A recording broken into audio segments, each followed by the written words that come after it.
The other thing we're doing is making clear that in Florida, we stand for the protection of children. And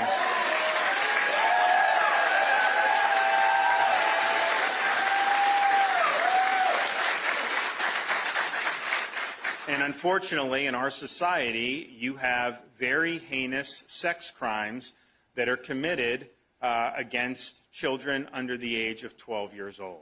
And these are really the worst of the worst. And what happens is the perpetrators of these crimes are oftentimes serial offenders. And if someone does if they rape a child, and these are very young children, sometimes like 6, 7, 8 years old. If they do that once, chances are they will do it again unless they're stopped and unless they're incapacitated. And so we really believe that part of a just society is to have appropriate punishment.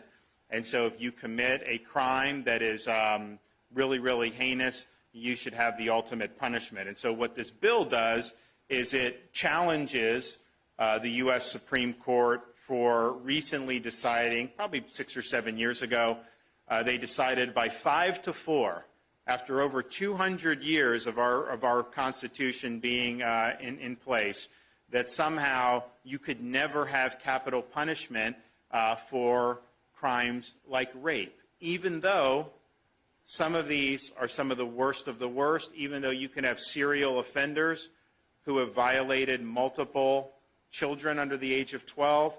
And so we think that that decision was wrong. We think that in the worst of the worst cases, the only appropriate punishment is the ultimate punishment. And so this bill sets up a procedure to be able to challenge that precedent and to be able to say that in Florida, we think that the worst of the worst crimes deserve the worst of the worst punishment. And I think that that's the only thing that's appropriate.